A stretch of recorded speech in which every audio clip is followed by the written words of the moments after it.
Welcome, age of vintage society. For nearly 50 years, Dean Martin was America's ambassador to the world of wine, women and song. Martin rose to stardom as one half of the duo Martin and Lewis, and then secured himself a position as Frank Sinatra's consigliere and charter member of the Rat Pack.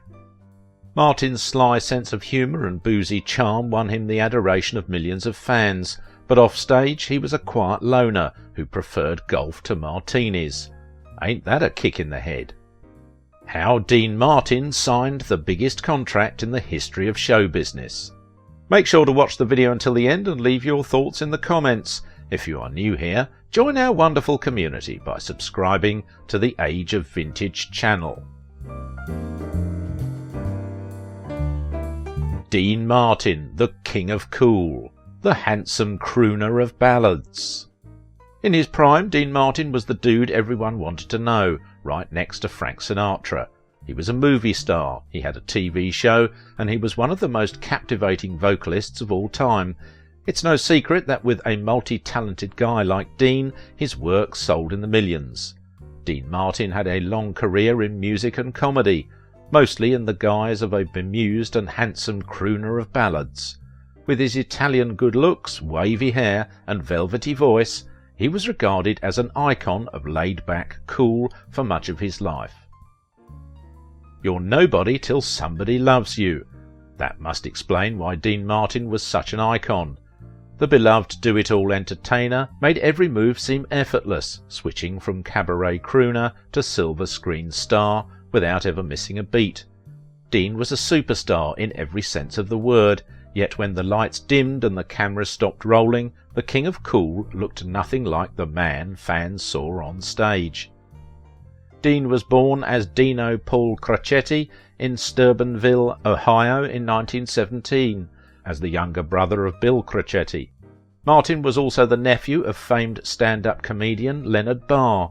His parents were Gaetano and Angela Crocetti, first-generation Italian immigrants. They emigrated to America from Abruzzo. Growing up, he learned to play the drums as a hobby. He didn't speak English until he was 5 years old. The crooner was made for singing romantic tunes. After all, his first language was Italian. Dean actually didn't get any exposure to English until he began school at age 5. The Crocettis only spoke Italian in their home. Martin grew up in Steubenville in what he describes as a good measure of comfort. These emigrated Italians were not skilled workers like pharmacists or lawyers, but they knew how to work hard, he said. My father did too. He worked hard as a barber, and he got his own barber shop. He gave us a beautiful home and a car and good food and good Christmases, and we never were poor, my brother and I. Dean only made it to the 10th grade before dropping out of school. This wasn't to become a musician, though. He decided to pursue a boxing career as Kid Crochet. He later joked that he lost most of these fights. Martin once said that of his 12 professional fights, he lost 11. His record as a welterweight was a little better, 26-11. Martin did not make much of a living as a boxer. Most times he couldn't even afford tape for his hands, and frequently broken knuckles forced him to rethink his career path. Martin was enthralled by Hollywood from an early age. Martin got into show business one step at a time, starting as a stock boy at an underground casino in Steubenville. He worked his way up to blackjack dealer, then croupier at the roulette table, and finally a singer at the casino's lounge. Martin was childhood friends with none other than Jimmy the Greek Snyder. Snyder had worked his way up through Steubenville's gambling underground to become the prognosticator in residence for CBS's NFL Today, and made his early fortune by correctly predicting that Harry S. Truman would win the 1948 presidential election. He adopted Dino Martini as a stage name at first, then changed it to the more American Dean Martin. For many of the early years of his career, he was sensitive about his ethnic background. Martin moved to New York in the early 1940s to seek work as a club singer. He had several lean years during which he had to drive a cab to support his growing family. Finally, in 1946, he earned a regular spot at the Rio Bamba Club, In the summer of that same year, he appeared at the Club 500 in Atlantic City, on the same bill with a young comedian named Jerry Lewis. After hours, Martin and Lewis began to socialise. We started horsing around with each other's acts. That's how the team of Martin and Lewis started. We'd do anything that came to our minds.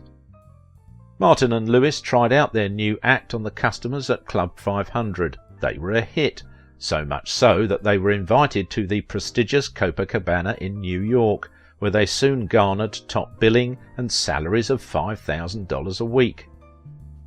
To help him on in show business, Martin got a nose job when he was 27. Supposedly the surgery was paid for by superstar film comedian Lou Costello. Martin's son would later marry Costello's daughter. Seems like a fair trade. Martin and Lewis went west to Hollywood as established stars. They signed a long-term movie deal with Paramount Pictures and subsequently made 16 films for the company. Their film work reflected the same pattern as their stage show. While Martin played the suave, straight crooner, Lewis perpetrated noisy and disruptive antics. Inevitably, both men looked like buffoons, but Martin was the partner who suffered most. I sang a song and never got to finish the song. The camera would go over, Lewis, doing funny things, then it would come back to me when I'd finished. Everything was Jerry Lewis, and I was the straight man. I was an idiot in every picture, and I was making a lot of money, but money isn't all, is it? And I knew I could do so much better, and I proved it, not to the public, not to the country or the world, to myself. Martin landed his first dramatic film role in 1958, starring as Michael Whiteacre in The Young Lions. Martin became good friends with his co-stars Montgomery Clift and Marlon Brando. Dean Martin also became a regular member of Frank Sinatra's so-called Rat Pack, appearing alongside Sinatra and Sammy Davis Jr. in their famous Las Vegas nightclub act of the early 1960s. He also made movies with Sinatra like Some Came Running, Ocean's 11 and Robin and the Seven Hoods. He took other comedy and dramatic roles on his own, including the 1959 western Rio Bravo with John Wayne and Walter Brennan, and the spoofy Matt Helm spy movies of the 1960s. In later years, Dean Martin's on-stage persona turned into an amiable parody of his past self, an easy-going swinger, always holding a cigarette and a glass of booze. From the late 50s to the mid-60s, no one ruled Hollywood quite like the Rat Pack. Frank Sinatra, Dean Martin, Sammy Davis Jr., Peter Lawford and Joey Bishop were the kings of the Las Vegas Strip. Martin had appealed to millions of fans in America and abroad because they see him as a very fine person, touched only by a few glamorous faults. That is, the reputation of a drinker, a woman chaser, a swinger, and nobody will say a word against him. In comparison to his Rat Pack associates, Martin was a teetotaler. While Frank and the boys stayed out partying, Martin would head home early. He liked to get a good night's rest so he could play golf early in the morning. Drinking was a big part of Martin's persona, and he often appeared on stage with a drink in his hand. In reality, Martin's habits were quite moderate. The drink was usually apple juice. He got $34 million for not rehearsing. In 1968, Dean signed the biggest contract in the history of show business. He signed a 3-year contract for $34 million to do 3 more seasons of his hit series, The Dean Martin Show. Martin further confounded the critics by becoming one of the most popular television stars of the 1960s. His weekly variety hour, The Dean Martin Show, led the ratings from 1966 until the early 1970s.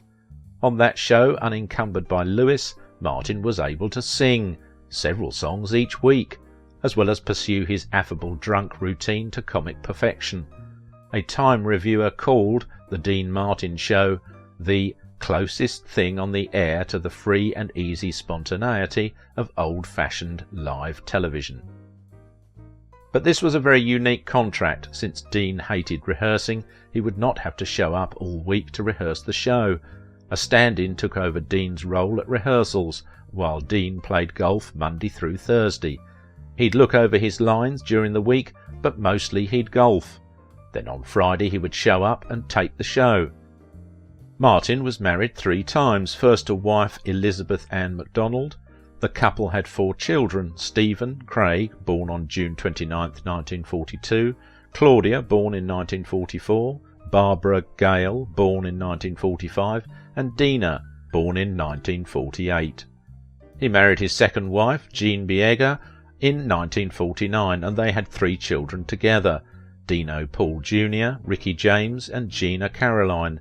In 1973, Martin married his third wife, Catherine May Horn, and adopted a daughter named Sasha. His marriage to Horn ended in 1976.